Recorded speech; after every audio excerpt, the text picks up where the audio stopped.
I sold my last company for $46.2 million. I crossed $100 million in net worth at age 32. And I just made my biggest investment ever by becoming the co-owner of Skool. And I always wanted breakdown videos from Jeff Bezos and Warren Buffett and Elon Musk. What were they thinking? Like, of course they're 100 billion now, but I want to know what they were thinking at 100 million and 10 million. I want to show you what the thought process is behind the investment, and most importantly, how you can model that decision-making framework to make way more money in your life. I decided to invest in Skool and make my single largest investment to date, including putting my brand behind it and endorsing the company, because there's multiple things that are aligned in the same direction. And so Charlie Munger talks about this. He calls it the Lollapalooza effect. And so usually when you get these like massive, explosive growth opportunities, it's not because of one thing. So a lot of people want to have a silver bullet. So it's kind of like a silver bullet fallacy. It's thinking that there's this one big thing that if we just do that, then everything else will work. And more times than not, it's the 100 golden BBs, no silver bullets. It's 2, 3, 5, 6 things that all have an incremental boost, but when you multiply all of them together, create this insane outcome. And so I see that with Skool. And so let me zoom all the way back out to like the ecosystem. So this would be like big thing number one. If we look at the education industry, so let me show you some math real quick. Education globally is 10 trillion. Big. All right. US is 1.3 trillion. Still very big. Now, this is split between two things. You've got formal education, so that would be like 2-year and 4-year degrees. And right now that's around, depending on the source, 850 billion. And for those of you who Google and find out that it's 863, or in another source this is 842, it doesn't matter, because in this type of stuff that we're talking about big forces and we're talking about directional correctness. But it's around 850 billion for formal education. Now, on the other side, it's split. You've got e-learning and online education. I'll put it that alternative education, which right now is about 250-ish billion, 200 to 250-ish billion, depending on your source. All right, so close to that. Now, here's the really interesting thing about this, and this will relate to why I'm betting really big on Skool, or at least one of the reasons, is that this one is shrinking by 6% per year. Kind of interesting. This one is growing by about $40 billion per year. Now, that is because this one's growing at roughly 20% per year. So you've got this massive nut here that's shrinking by 6%, all right, which is about, what's the math here? About $50 billion is what it's losing every year. And we've got this other one that's gaining $40 billion a year and growing at 20%. So when I see these two things, and I see this big overall industry in terms of 1.3 trillion, 1.2 trillion, whatever, I see this as actually a crisscross. So formal is continuing to go down, and alternative, or e-learning, et cetera, is continuing to go up. And so it's almost the exact amount that this one loses every single year is almost the same amount that this one is gaining every single year. And so that underpins a shift in buying behavior. People are seeing more and more that formal education doesn't give the return that it was promising. And people are able to learn skills directly that can contribute to them making more money and being able to contribute in society, feed their families, pay their rents, pay their mortgages, and ultimately just live productive lives. And so if you're a hairstylist, you're like, well, you know what? The formal education thing doesn't matter, because all I have to do is like learn how to like post on Instagram, like my clients that even I do in my garage, and I get more DMs for people who want me to do that, and not a single customer's ever asked me for what my certification was. So maybe this skill is more valuable than this skill. And this girl is willing to teach me how she does it for $1,000, whereas this school is 2 years and 15 grand. Well, the ROI is not there, right? And so what's happening is a lot of this money that has been going to these big endowments, these Harvards, these big university money. Now, I do think at the top, those guys are probably protected for a while, but it's like the mediocre middle. It's CCU State, right? Like those are the ones that have 4-year degrees that don't mean anything, that no one cares about. All of that money is getting actually pushed all the way back down to the bottom to basically creators. People who are good at teaching a niche skill. They're like, hey, I did this thing, it worked well for me, here's how you can do it. And that works for anything, whether it's like you're selling to customers like, hey, I lost this weight, this is how I did it, I eat all meat all the time. And somebody else is like, I only eat plants, whatever. And if that sounds cool to you, I can show you how I did it. And so this industry is continuing to grow. So when I see this, I think, okay, huge amount of money changing hands in a very fast time zone. I'd rather be in this boat than in this boat. And so that's thing number one. So that's kind of the industry overall.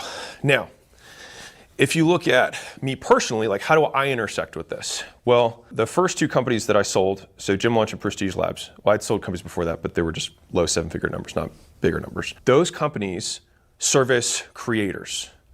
And as somebody who came from first a direct response marketing background and selling media and licensing to brick and mortar gyms, I'm really familiar with this model. Like there is no university for gyms. And so I did my best to create that university for gym owners, because if you went to school for being a gym owner, you'd make a heck of a lot more money than if you just went to school for like business and then opened a gym. I have lived through this huge shift in wealth because like I started, I think when I was 27 years old, I think we took home $16 million in income, just capitalizing on this trend.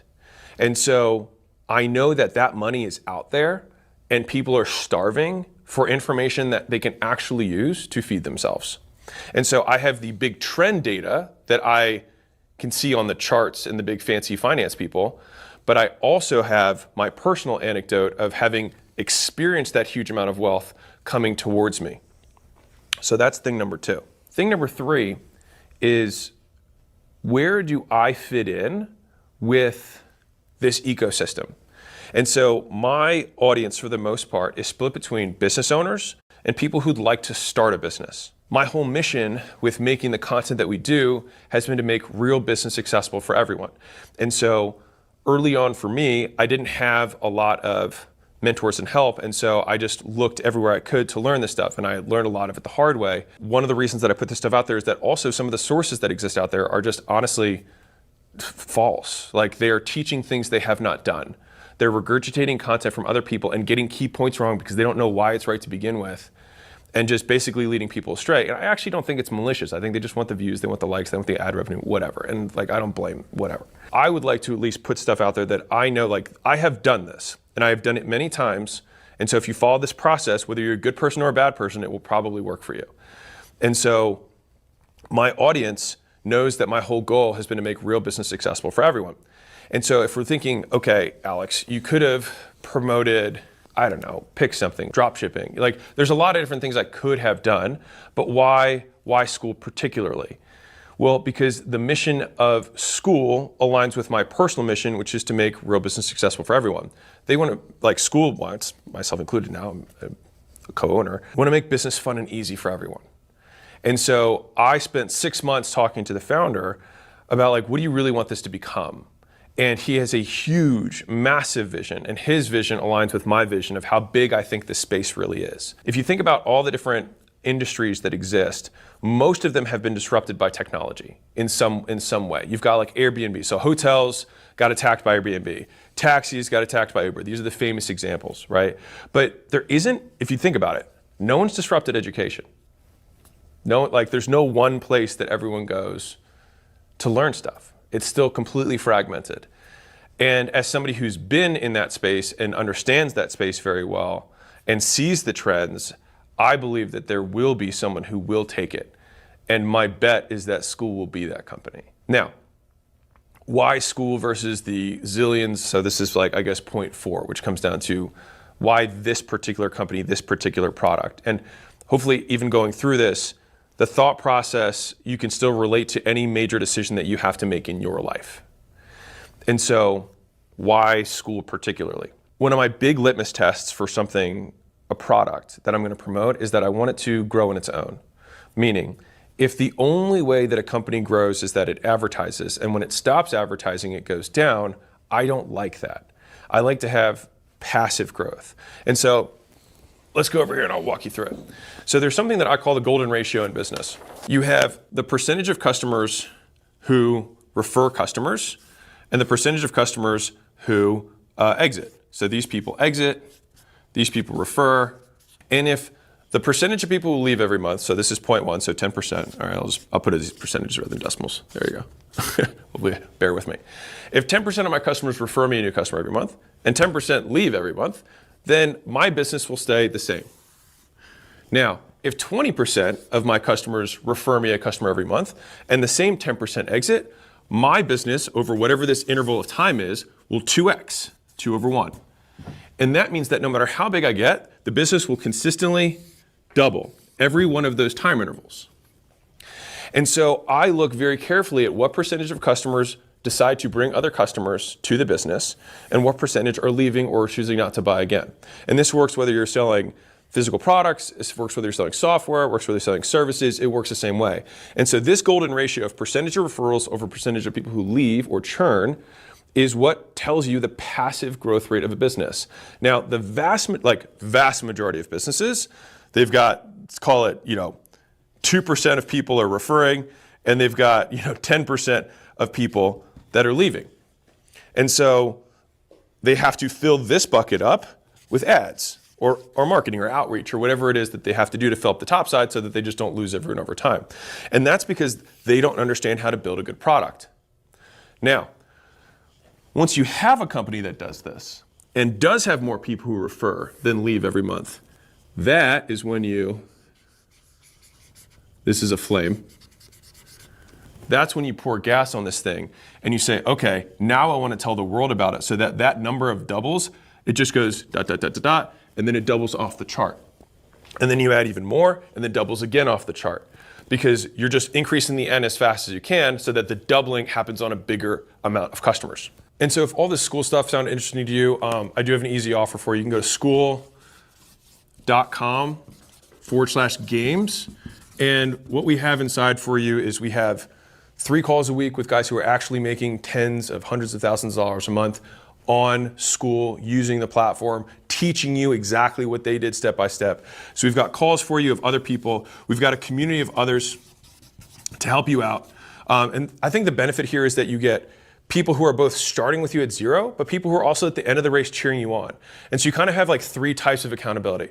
So you've got peer accountability, you've got kind of like coach accountability because people are rooting for you, but then you also have alumni accountability, people who've already been through it. And then I made a course that I put in there. It's free. It just shows you how to do this, the different ways to play the game, the different kind of like avatars that you can self-select. Maybe I'm somebody who likes making content. Maybe I'm somebody who's better at ads. Maybe I'm somebody who already has an audience. Maybe I'm somebody who likes outbound. Maybe I'm somebody who likes to have a partner. So I break down all the different paths that you can use to really start making money on the internet with what I think is the easiest business model out there. The best part, in my opinion, is that all of this stuff, obviously we have the prizes, the top 10 get to fly out, so hopefully you can do that. But you only need 3 people, and I just did a 1-day full deep dive. It's 8 hours of me just helping the top 10 communities scale, and those recordings are live right now. So if I had a $100,000 mastermind or something, this would be it, except it's yours and it's free. And here's my incentive for you. If you just get 3 people into your group. All right, so I like to put as low as I possibly could. You get 3 people into your group, you can get your friends in there. I don't care if you cheated, it's fine. Get 3 people into your community, and you get all the downloads from that. And all of this stuff, you can start for free for 14 days, just so you can get a feel for it. You can go in there, download everything, and steal it all for all I care. All right, but my hope is that you actually use it so you can make your first dollar. And I will just repeat this one stat because I think it's the most important stat I think of the business right now, is that 30.4% of people who finish their first month of the Skool games make their first dollar online.